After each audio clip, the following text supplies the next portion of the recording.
тегелмен бутышын шығармай тұрған кезде сіздерге көрсетейік. Happy birthday to you. Не айтасыз, чемпион мырза? Жүріңдер, аю көреміз. Сәлем достар, сіздермен бірге Кербесов Vlogs. Көптен күткен сіздердің влогтарыңыз болады бүгін. 14 ақпан, бүгін біздің Баяшканың туған күні, баянистаны. Привет! Менің әпкем Баяшка. Біз бүгін Алматы қаласындағы 8 көл 8 озер деген демалыс орнына келдік. Біз бұл жерде көбінесе жазда болғанбыз.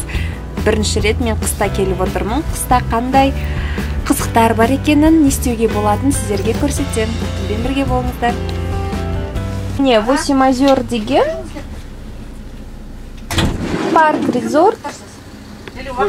Қазірде осындай кішкентай автобуспен біздің кішкентай үйлерімізге алып барады, коттедждерге. Ар жақта Дәрмен отыр, мына жақта. Кішкентай болып. Дәрми. Сәлем де. Сәлем де. Достар, сонымен біз коттеджімізге, үйімізге кірдік. Қазірде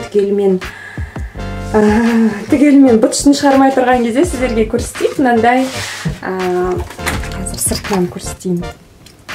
Сыртында осындай кішігірім коттедждер. Мына жақта бір есік бар.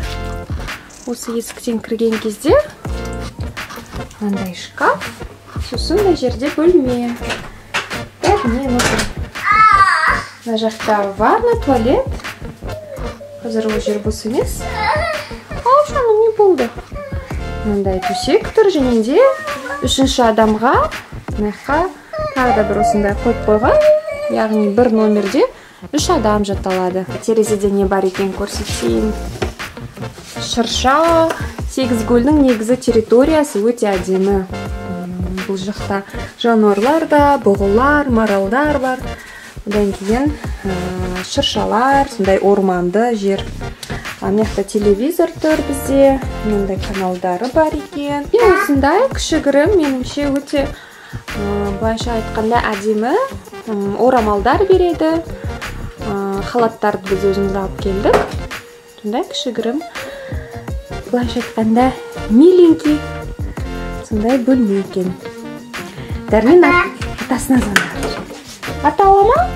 Алмай тұр ма ата? Да, ата.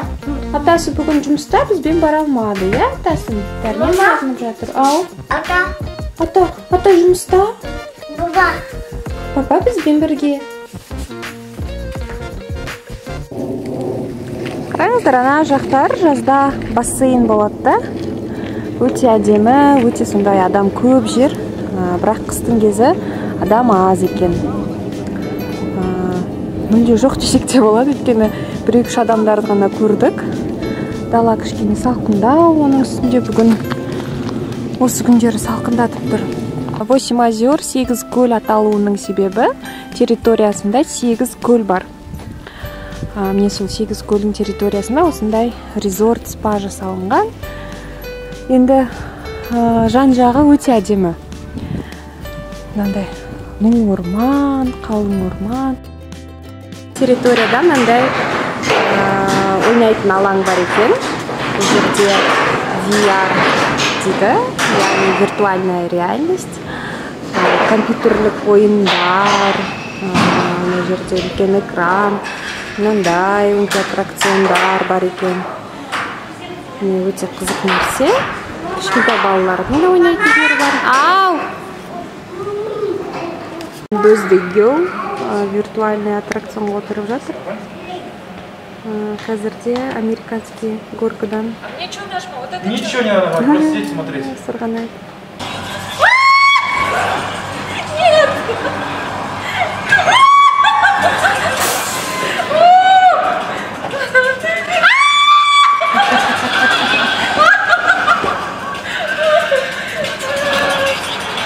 Фестиваль тұрмайш?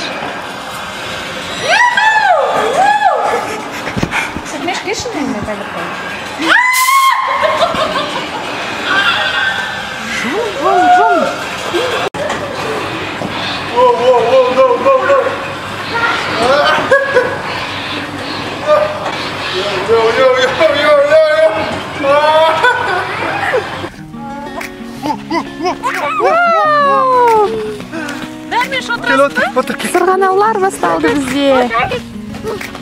Otur. Давай, папа.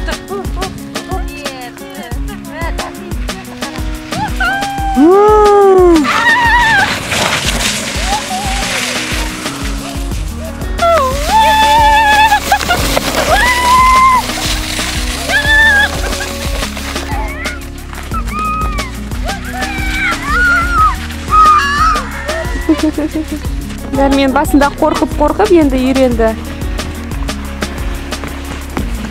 Happy birthday to you. Happy birthday to you. Happy birthday, happy birthday, happy birthday. Happy birthday to you. Happy birthday to you. Happy birthday, dear Bajik. Happy birthday to you. Рахмет. Не айтасыз, чемпион мырза? Easy one. Easy.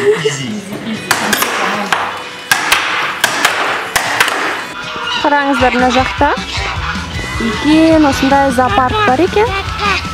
Гагалар бар екен.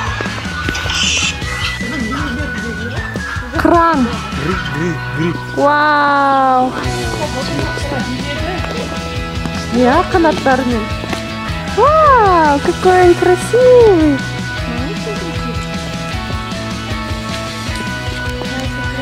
Хаска.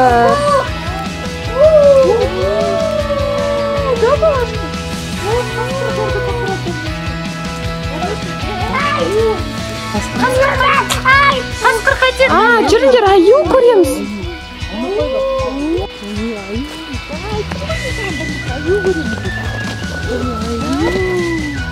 Вау!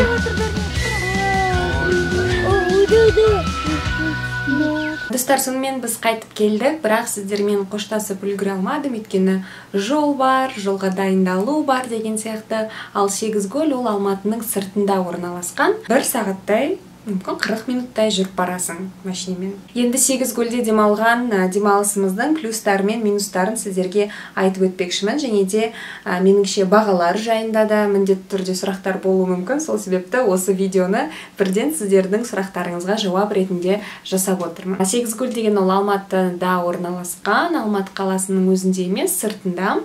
Және де ол жерде қыста да жұмыс істейді, жазда да жұмыс істейді. Бірақ біз енді қыста барғаннан кейін жаздағы бассейн болсын, басқа да нәрселер аздау болды. Бәрібірде меніңше жазда барған өте қызық. Қыста әрине жаңағыдай сырғанаулар өте жақсы, ауасы өте керемет. Бірақ сонда да, білмеймін, меніңше жазда енді жаздың аты жаз.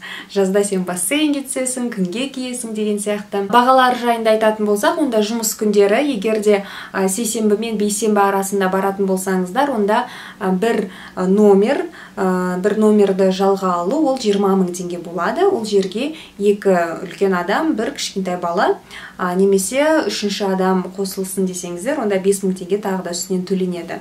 Бұған не кіреді? Бұл жерге әрбір адамға жаңағыдай термальный спаға немесе пляжный клубқа 2 үлкендерге билет беріледі. Өйткені ол жерде енді сіздер барғаннан кейін көп нәрсеге төлеу керек болады. Бассейніне бөлек төлейсіздер, спасына бөлек төлейсіздер. Енді қыста бассейн, ашық бассейн жұмыс істемегеннен кейін біз спаны таңдап алдық. Ол жерге сіздер түскі сағат 2-де кіресіздер, бір күн қонасыздар, келесі күні сағат 12-де шығып кетесіздер. Біз яғни солай бардық. Таңғы ас осы бағаның ішіне кіреді. Сыйлық ретінде бір жаңағы VR, біз жаңа бардық қой, виртуальная реальность. Сол жерге бір билеттен балаға беріледі. Жұма, сенбі күндері баратын болсаңыздар, немесе демалыс күндері баратын болсаңыздар, жаңағыдай мейрам күні баратын болсаңыздар, онда 25 000 теңге. Былайша айтқанда бағалары енді жақсы, өйткені біз барлық сапасында, тамақтарында көріп шықтық, бәрі өте керемет, бізге ұнады. Бұл ешқандай да жарнама емес, видеом аяқталған бір жинақы болу үшін сіздерге осы видеоны түсіріп отырмын. Ең бастысы сіздерге көбірек отбасыларыңызбен уақыт өткізуге, бірге тіпті қала сыртына болса да бір жерге шығып, кішкентай мини саяхат жасап, уақыт өткізгеннің өзі өте керемет. Сол себепті сіздерге соны насихаттаймын. Сіздермен болған мен Айжан. Келесі кездескенше. I got this feeling inside my bones. It goes electric wavy when I turn it on.